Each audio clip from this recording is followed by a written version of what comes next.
Isang pagbati na may ngiti sa aking mga labi. Naghahanap ba kayo ng makakatuwang sa pagre-review ng inyong anak?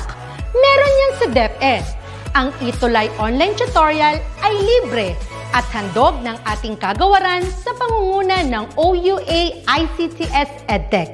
Ito ay isang proyektong makatutulong sa mga mag-aaral, katuwang ang mga magulang o kasama sa kani-kanilang tahanan para masagutan at maunawaan ang mga modules. Hangad din ng programang ETUlay ang matulungan ang ating mga guro sa kanilang mga blended learning classes. Ang ating ETUlay ay mula kinder hanggang senior high school. Bukod sa academics, meron din tayong mga special programs gaya ng All is Wellness, Reading and Math Remediation, Storytelling, Mommy Tech Talks, Classes sa Gramatika, Speech Class, Financial Literacy, at marami pang iba. Pinalawig din ng ETUlay ang ating Alive program para sa mga mag-aaral mula grade 1 hanggang grade 3. Gayun din ay mayroon tayong ALS program at SPED tutorials na makasisigurong makakamit ng lahat ang inclusive education. May SPED hotline na rin para sa inyong mga katanungan patungkol sa special education. Kaya, subaybayan mula Lunes hanggang Biyernes, mula 9 ng umaga hanggang 7 ng gabi ang ating ETUlay. Sa ating pagtutulungan, maiaangat natin ang bawat isa. Ating itutulay ang pagkatuto upang di mapigil ang pag-aaral ng kabataang Pilipino. Itulay natin ito, sulong edukalidad.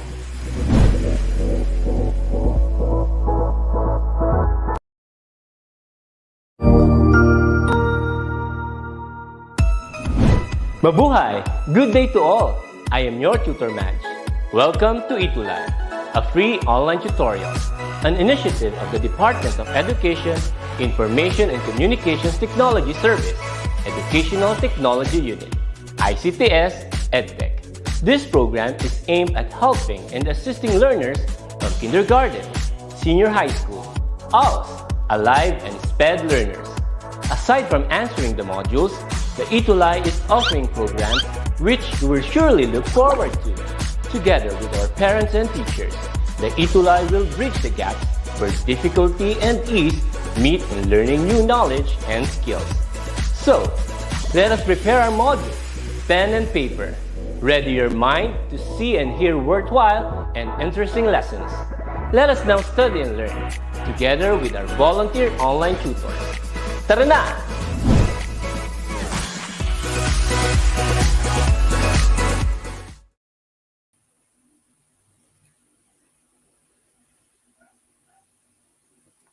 Hello at ayan na nga, no? Good afternoon sa ating lahat at week 4 na no, ng ETUlay. Ayan, so nasa kalahati na po tayo ng ating fourth quarter. Ayan, so medyo si Tutor Erwin ay busy ngayon, ano? So baka ako lang ang makasama nyo sa araw na ito, but then sabi niya kung makakahabol siya, hahabol siya, no? So, pusuan muna natin ang ating stream. Ayan. So, na-miss nyo ba ako? Na-miss ko kayong lahat. Okay. Though 1 week lang naman tayong hindi nagkita. Ayan. Salamat sa nagpupuso sa ating stream. At syempre, ang una nating isa-shoutout ay yung ating unang yung unang nag-comment sa ating stream, no? Hindi pa kami naka-live. Naka-comment na po yan, yon. So, si Enric Manuel T. Dalupan. Ayan. So, last week siya rin ang unang commenter natin, no? Yan. So, hello. Nakikita ko na rin ang mga estudyante ko from Eusebio High School. Hello sa mga estudyante ko from Eusebio High School, sa mga teachers na nanonood from Eusebio High School. Ayan. So, syempre, kung saan ang galing ang aming program head, shoutout po sa mga taga San Lorenzo Ruiz Senior High School. Ayan. From SDO Pasig. Okay, as well as from Bating Senior High School kung saan nanggaling ang ating tutor Erwin. At nakikita ko syempre ang ating suki, no? Suki ng ating basic calculus, ano, tuwing Friday, ang ating Jones Rural. Yan, Jones Rural. And from SDO Isabela. Yan. So, syempre, ang ating galing from San Mariano National High School. Ayan. So, pinapa-shoutout nila si Ma'am Alona Agkawili. Ayan. So, medyo mahina ang kalaban natin. Ano? Yan. So, comment lang kayo, pati ang pangalan ng inyong school. So, para mamaya, no, ma-comment natin yan. Ayan. So, syempre, shoutout din sa teacher ng ating mga taga-senior, San Lorenzo Senior High School, si Ma'am Princess Vinarao. Salamat po sa pagtitiwala nyo dito sa aming basic calculus ETUlay, no, na yan, pagkatiwala ang inyong mga estudyante dito. Ayan. So, si Ma'am Clariza din daw po. Shout out. Yan. So, comment lang kayo dyan, ano? So, kapag naabdaan ng ating paningin, so, syempre, babatiin natin yan. Okay? Yan. So, sabi nga ni Hannah Del Rosario, no, from Jones Rural, no, hashtag sulong edukalidad. So, yun, syempre, yung main goal ng ating DepEd ETUlay. Wag nang kakalimutan yan. So, shout out daw kay Ma'am Clariza Jane Metro. Ayan. So, salamat po, ma'am. Ayan, sa pagtitiwala dito sa amin sa DepEd ETUlay. Ayan. So, sa tingin ko marami na pumupuso ng ating stream. Handang-handa na po ang ating mga estudyante. Okay, na makinig sa araw na ito. So, tingnan natin, no, ano kaya magiging topic natin dito for today's video daw, for today's video. Ayan. So, pag nagkakalimutan, no, every Friday, basic calculus, 4:40 to 5:20, makakasama nyo kami, syempre, with my partner, Tutor Erwin. Ayan, ang napakasipag na si Tutor Erwin. Ayan. So, sa mga ganyang bagay, syempre, naiintindihan natin yan. So, ang ating topic for this week is application of anti-differentiation. Ayan. So, dadaanan natin, ano nga ba mga applications, no, ng anti-differentiation natin? Okay. So, before that, okay, so we need to see what are our expectations, okay, for today's lesson. Okay, so at the end of the learning episode, you are expected to first solve separable differential equations using anti-differentiation. Then number 2, solve situational problems involving exponential growth and decay.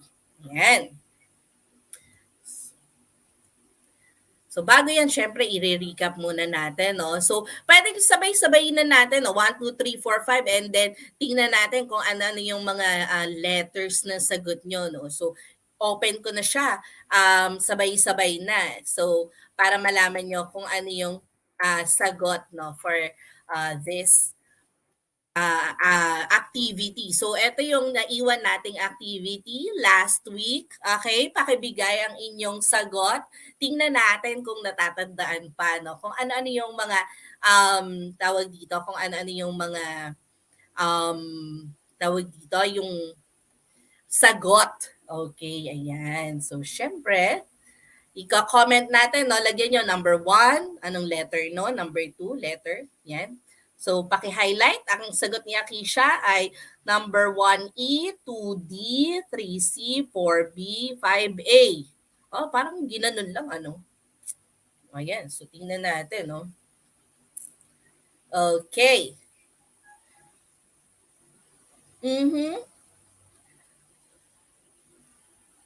Ayan, so ganun din ang sagot ni Kyla.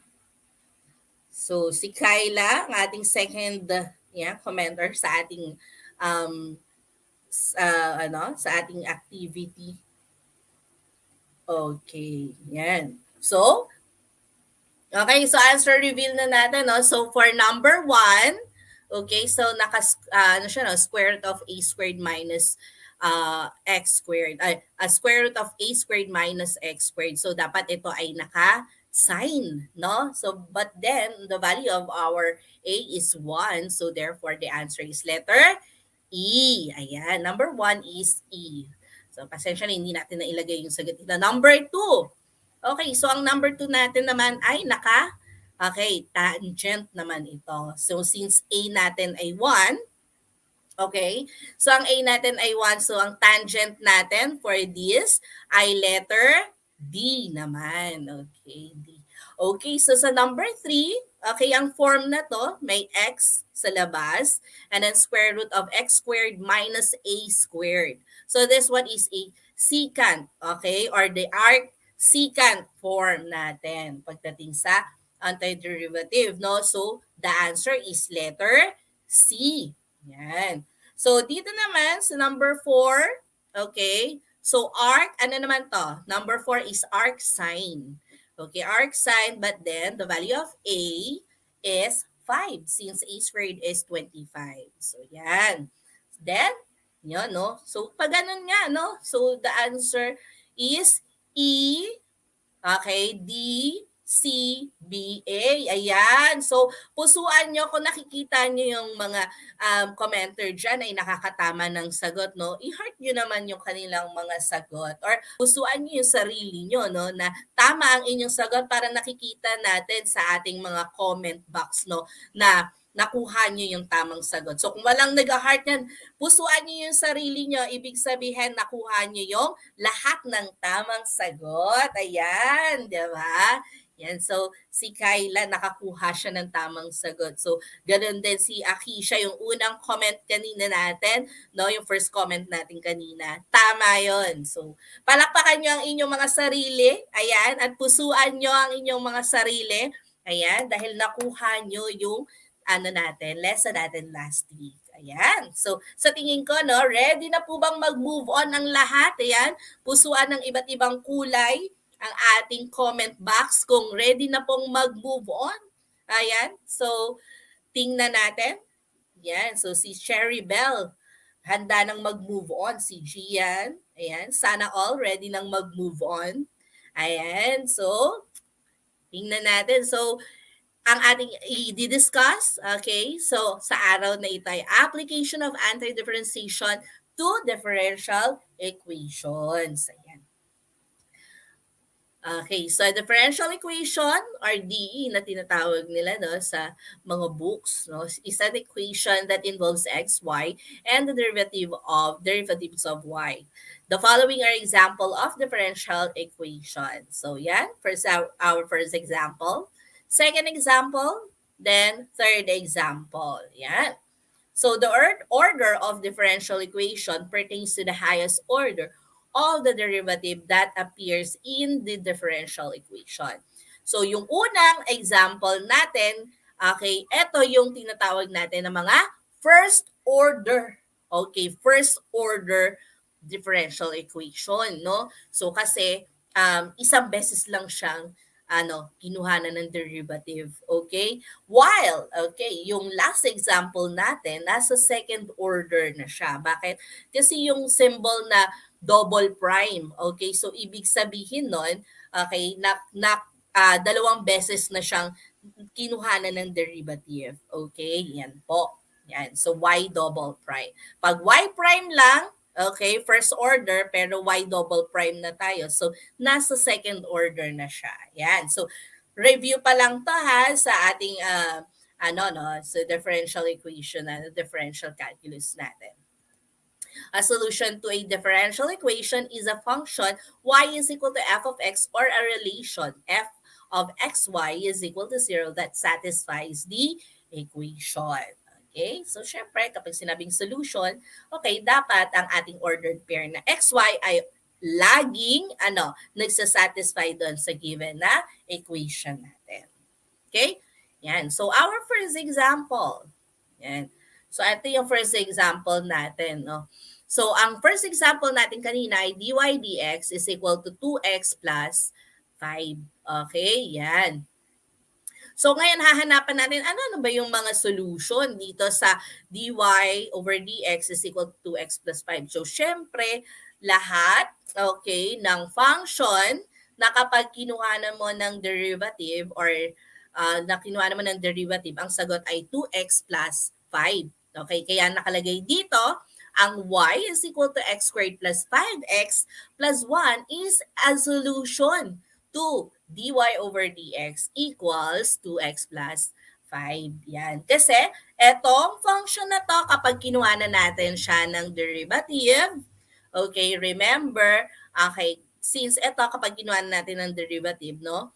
Okay, ang magiging sagot ay 2x plus 5. Kaya nasasabi natin yan na siya ay solution. Ayan. So, okay. So, next. The relation x squared plus y squared is equal to 1 is a solution. So, ano naman yung second example natin kanina? dy over dx is equal to negative x over y. So, kung babalikan natin yung implicit differentiation natin, okay, kapag kinuha natin, okay, yung first order ng ating x squared plus y squared is equal to 1. Ano magiging sagot? Okay, what is the derivative of x squared? 2x. Derivative of y squared? 2y. Then remember, kinakabitan natin siya ng y prime or dy dx. Okay, since we are getting derivative of y squared. And derivative of 1 is equal to 0. Okay, then solving for dy over dx, ang magiging sagot natin dyan ay negative x over y. So therefore, yung x squared plus y squared is equal to 1 ay solution doon sa ating example number 2. Okay? Yan. So sa tingin ko, sa third example, malilinawan na sila, no? Ayan. So ano naman kaya yung magiging solution or ano yung pwedeng maging solution, okay, ng y double prime plus y is equal to 0. Okay, yan. So, since, okay, y prime, okay, so sabi dito, no, yung y is equal to sine x, okay, yan, solves the differential equation y double prime plus y is equal to 0. Ano yung unang iisipin natin? Ano yung unang iisipin natin? So, since equal to 0 siya, dapat additive inverse sila to each other. 'Di ba? So kapag inad mo sila, yung isa positive, yung isa negative, no? So that's why ang naging function na napili dito ay y is equal to sine x. Okay? Yan. So ang ating function ay y is equal to sine x. Bakit? Kasi titingnan natin kung ano yung magiging kinalabasan kapag y double prime or yung second order ng ating y is equal to sine x, no? So, kung kukunin natin yung first order or yung first derivative ng sine x, that is cosine x. Okay? Tatandaan po ba? Yan. So, kailangan nare-recall, no, yung ating trigonometric function. While, okay, if we're going to get the second derivative, okay, ng ating, okay, or second derivative ng y is equal to sine x, so kukunin na natin yung derivative na ng cosine x. And then what is the derivative of cosine x? Negative sine x. Okay, yan. So kaya, ano sabi dito? Yan, ang y double prime ay negative sine x. Ang ating y or yung function itself is sine x. That's why kapag inad silang dalawa, equal to 0. So, ibig sabihin, if y is equal to sine x, that satisfy the third example. Okay, yan po. No? Next, solving a differential equation means finding all possible solution to the DE or differential equation. Okay, yan. So, ibig sabihin, hindi lang pala isa, no?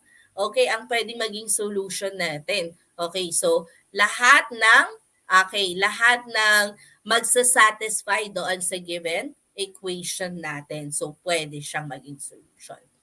Okay? If f of x and g of y are function in terms of x and y respectively, then g of y dy over dx is equal to f of x. Ayan. So, katulad nga kanina no, ng ginawa natin. No? Then, first order differential equation that can be solved using technique called separation of variables. Okay, yan. So, kung natatandaan nyo no, sa ating implicit differentiation, i-recall lang natin ng konti yung ginagawa natin when we are solving implicit differentiation. So, para mas madali yan yon, no? So, pupunta tayo sa separable differential equation. So usually, the general solution of a separable differential equation requires putting all the terms involving the variable y on the left side and those involving the variable x on the right side. Then the equation is integrated both sides. Okay? So para kung magiging palatandaan mo lang dyan, okay, kung lahat ito ay y, nandito yung dy. Kung nandito sa kanan lahat ng x, so nandito din yung dx, no? Ayan. So mamaya makikita nyo para mas malinaw. Okay, kung paano siya ginagawa. Okay, yan. Find the general solution. dy over dt is equal to 1/4 y. So, pagsasamahin natin yung magkakaparehong variable, no? So, si y, itatabi natin kay dy, okay? Yung dt, sa kabilang side naman siya. Okay, yan. So, nakita nyo ba? Okay, yung y, inilipat na natin siya. Paano natin siya inilipat? Nag-multiply tayo both sides ng 1 over y.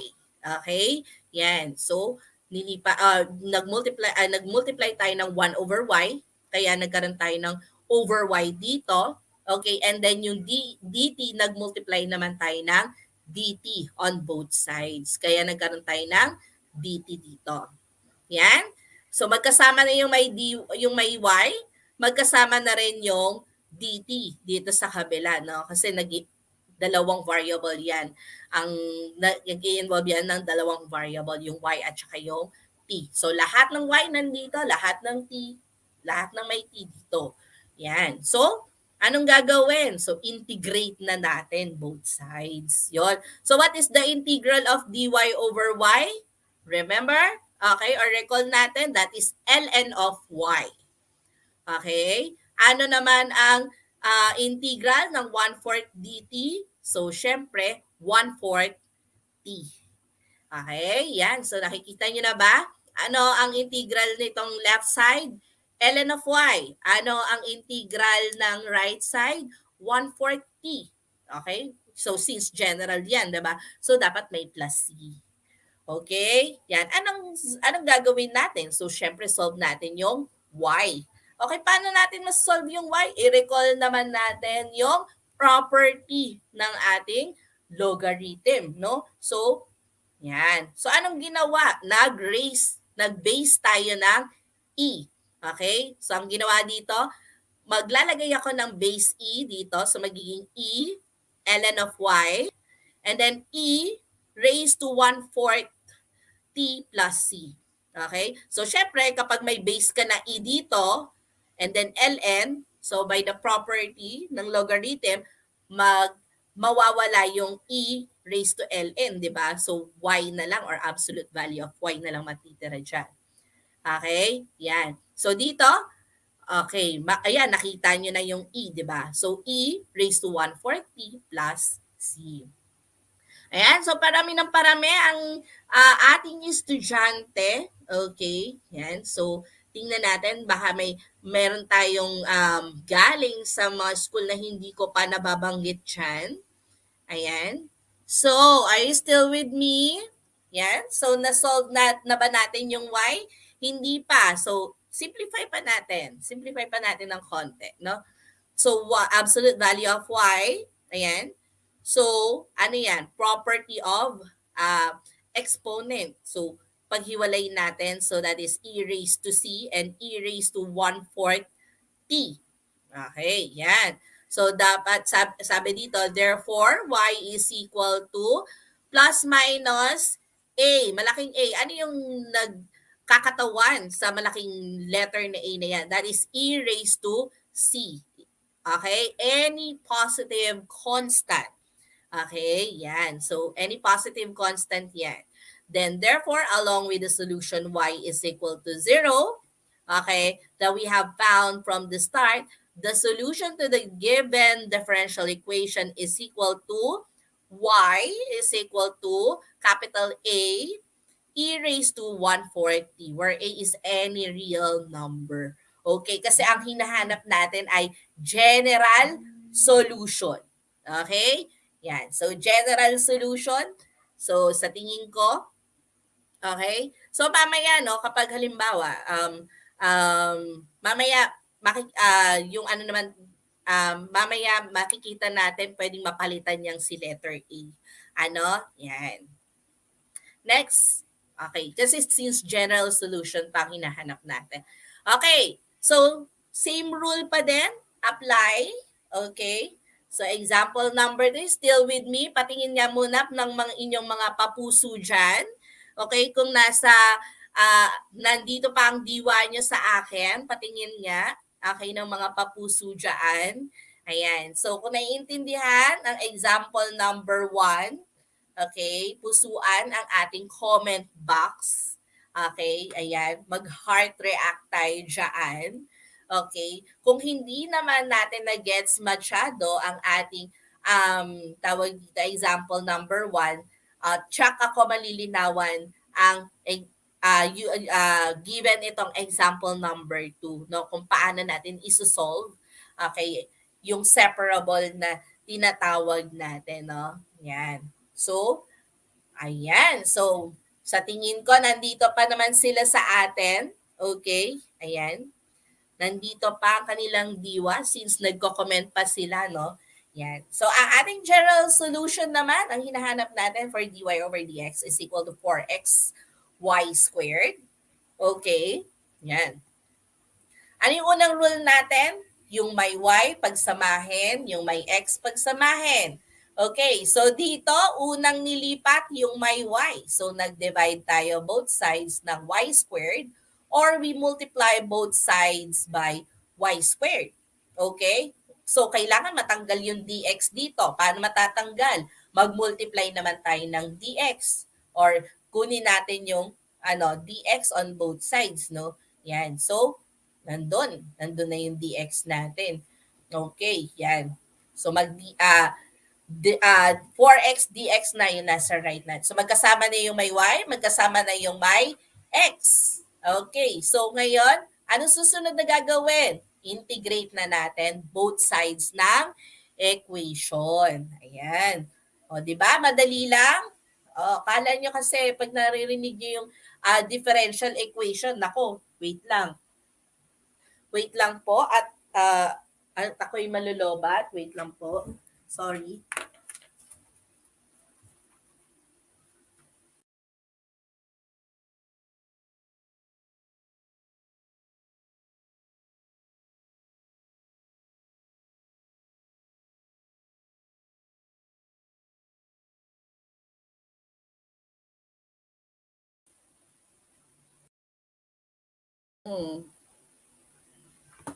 Okay.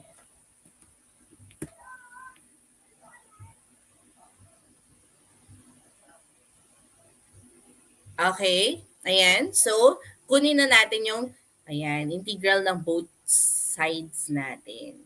Ayan. Okay. So, ano na susunod? Okay, so kunin na natin yung integral ng 1 over y squared dy and then the integral of 4x dx.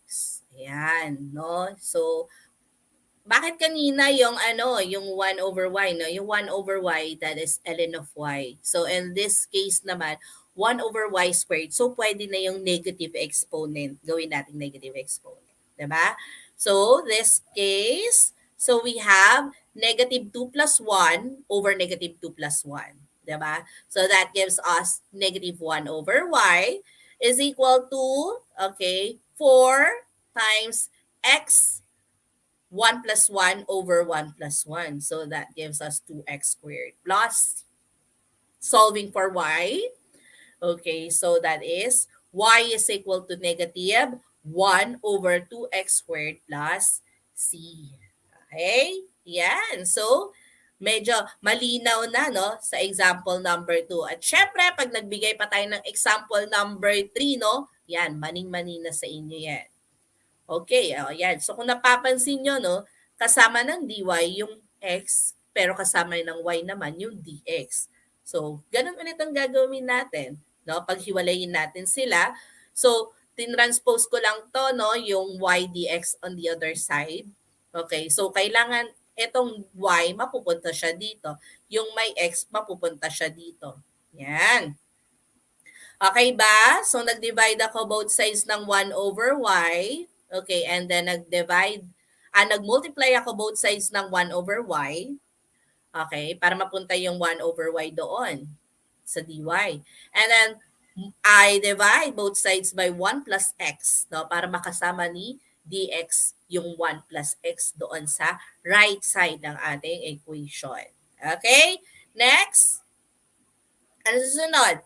Yan, so kunin na natin yung integral, no? So, again, 1 over y, what's the integral of 1 over y dy? ln of y, diba? And then, how about this one? So, the integral of 1 over x plus 1 is ln of 1 plus x plus c. Okay? Ayan. So, paano natin i-eliminate yung ln dito, no? Kumuha tayo ng base ng e. Okay, so para dun sa property ng logarithm natin, no, mag-base tayo ng e, yon. So, nag-base tayo ng e dito, matitira yung y. Pero pag nag-base tayo ng e dito, hindi mo makakancel yan. Bakit? Kasi meron tayong plus c doon, no? 'Di ba? So, hindi mo yan makakancel yung ln dahil may kasama siyang plus c. So, therefore, ang general solution natin for this is y is equal to e raised to ln of 1 plus x or absolute value of 1 plus x plus c. Ayan. So, tingnan ko nga kung nandito pa, no, i-comment ang antiderivatives kung nandiyan pa kayo. Sige nga, tingnan natin. Paki-comment sa ating comment box, antiderivative. Kung nandiyan pa kayo. Ayan. So, sa mga trip, ang gustong trip na i-comment, integral. O, yan. Kung gusto nyo integral, yan. Para makita ko lang kung nakikinig pa kayo o kung nasa akin pa kayo, no? Ayan. So, si Cherry Bell ang unang-unang nag-comment, antiderivatives. Ayan. So, yan, ang bilis ng kanyang no. Ayan, so sunod-sunod na. Mukhang ako yung delay ang aking delay ang aking internet. Ayan. So sana all naka-fiber. Sabi nga nila. Ayan. So, ayan, marami pang nakikinig sa akin at okay, nako-comment pa nila yung sinasabi ko. Ayan. So, meron tayong tinatawag na particular solution. Okay. So, kanina kinukuha natin ay general solution, no? So, meron din tayong tinatawag na particular solution. So, ano naman kayang itsura kapag may may particular solution? So, meron siyang value na particular value na y at saka x. So, ganito ang itsura doon pag sinabing particular solution, no? When y is 100 and t is equal to 0. Okay? So, yan din yon yung example 1, 2, 3 natin kanina. So, yan din yon. But then, okay, meron na siyang conditions, no? Okay, that's why tinawag siya na particular solution. May mga conditions na siya. Ano mga condition? When y is equal to 100 and t is equal to 0. Okay, yung letter B naman, when x is equal to 1 and y is equal to 1, when x is equal to 0 and y is equal to negative 1. So, in this case naman, okay, meron lang siyang mga nadagdag na conditions. Okay? So, papahapyawan lang natin, no? So, ano yung na-solve natin kanina? Okay, y is equal to capital letter A. 'Di ba? Sabi ko nga sa inyo kanina, pwedeng magbago, okay, yung value ng capital letter A depende sa condition. Okay, in this condition naman, 100 is and t equals 0. So ngayon, i-substitute lang natin siya. Okay? So substitute lang natin. Okay? Ano mangyayari? Y is 100, t is 0. So, ano mangyayari? Yung e raised to 0 ay magiging 1, diba? So, any number raised to 0 is equal to 1 except 0. Okay? Yan. So, ano mangyayari dyan? So, therefore, a is equal to 100. Ngayon, pwede na nating ipalit yung 100 sa A. Okay, yan. So, ito naman yung tinatawag natin na particular solution. Under conditions, y is equal to 100 and p is equal to 0. Okay? So, tingnan naman natin yung letter B. Okay, ano yung pagkakasolve natin sa letter B kanina? Ang general niya ay y is equal to negative 1 over 2x squared plus c. Okay? So, hanapin natin ano yung c dito kasi yung c, okay, yan yung general, no? Yung arbitrary constant natin na tinatawag sa integral, no? So, ano kaya yung c? Yun yung isosolve natin. Using this condition, x equals 1 and y is equal to 1. So, we get, okay, so substitute lang natin yung condition natin. Then, uh, masosolve natin na c is equal to negative 3. Okay? Yan. So, pwede na natin ngayon ipalit yung negative 3 doon sa c. Therefore, ang particular solution or yung function na hinahanap natin under this condition ay y is equal to negative 1 over 2x squared plus c. Ayan. And then, for last example naman natin, okay, ayan, no? So, ano yun na general solution natin kanina? Y is equal to ln e raised to ln of absolute value 1 plus x plus c. So, ganun din, no? Hahanapin natin yung c. Okay, using these conditions, no? So, anong condition natin? X is equal to 0 and y is equal to 1. So, papalitan lang natin ng y is equal to 1 and x is equal to 0. Then, solve for c. Ayan. So, anong nangyari? So, magiging ln of 1. Okay? ln of 1 na lang siya. Ano yung ln of 1? That is 0. Diba? Kaya nagkaroon ng e raised to 0 plus c. Okay? Ano yung e raised to 0? Ngayon, meron tayong 1 is equal to e raised to 0 plus c. Okay? Yan. Hence, okay. 0 plus c is equal to c. Yan, para makita niyo lang, no? Ayan. So, paano natin masosolve yung c dito? So, baliktad naman. Para matanggal yung e, mag-ln naman tayo both sides or get the natural logarithm of both sides ng equation. No? So, kinuha natin yung ln ng 1 at saka yung ln ng e raised to c. Okay? So, pag kinuha na natin yung ln ng e raised to c, okay, we all know that this will be c alone na lang. Okay? Property of logarithm. Yan. ln of 1 is 0. ln of e raised to c is c. So, therefore, c is equal to 0. So, ipalit na natin ngayon sa plus c dito. So, therefore, our particular solution is y is equal to e raised to ln of the absolute value 1 plus x. Yan. So, medyo malayo-layo na yung ang ating narating. O, okay pa ba kayo dyan? Okay. So, ano masasabi nyo sa ating topic for today's video?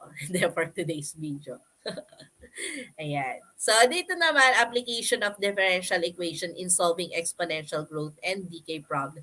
So, dito naman parang nag-review lang tayo no, nung general mathematics natin. Okay? Yan. So, kapag sinabi mong exponential growth, syempre yung mga nagmumultiply, yung nadadagdagan. So, pag sinabi mong decay problems, kumukonti. No? Yung ang example ng exponential growth ay yung mga population, human population, dumadami yan. Okay, so pag sinabi mo namang decay, that is a half-life, no? So kung na-discuss na natin yan sa general mathematics, no? Yung half-life is one of the example of exponential decay problems. Yan. So, kung makikita nyo, no, napakadaming applications ng differential equations, integral equations, so sa paligid, hindi lang tayo aware na doon pala siya ginagamit, no? Yan. So, simulan natin sa ating problem. Ayan. So, Meron tayong certain population. Sabi dito, let y is equal to f of t, okay, be the size of certain population at time t. So mamaya baka ihapayaw na lang natin yung mga example, no? Kasi 4 minutes na lang pala tayo. Ayan. Ayan. The and that rates be the positive constant b and d. Okay, the rate of change dy over dt in the population y with respect to the time t, t is given by dy over dt is equal to ky, where k is equal to b minus d. Yan. So, sinasabi lang naman dito na kung mas malaki si b kay d, ibig sabihin, lumalaki siya. Growth yon, no? Pero kapag si b ay lumiit, okay, no? Or nabawasan, okay, so ibig sabihin, decay yon. Okay, ganun lang naman siya kasimple. Okay, yan. So, dy over dt is equal to ky. So, dito, diderive lang natin yung ginagamit natin na formula, okay, sa ating exponential growth and decay. No? So, using integration or antiderivative. So now I have here our general equation, okay, or general solution. So y sub t is equal to y sub 0 e raised to kt. Okay, yan. So dyan yung makikita, no? Yung katulad din ng ginawa natin. Okay, we now have the exponential growth law and decay law. Okay, meron tayong dy over dt is equal to ky, which can be solved using the general function. Yun na nga, yung kung ano na-derive natin na y sub t is equal to y sub 0 e raised to kt. Okay? Ayan. So, ito yung example number 1 natin.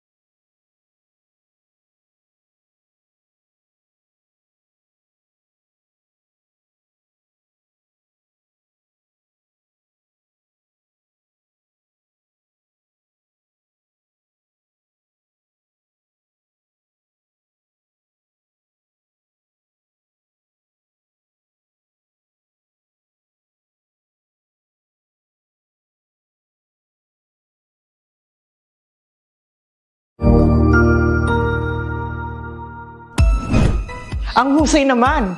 Natapos mo ang iyong tutorial session kasama ang iyong mahusay na ETUlay tutor.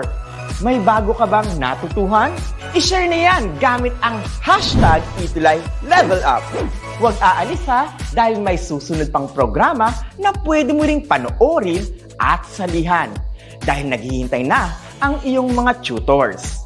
Happy learning dito sa ETUlay!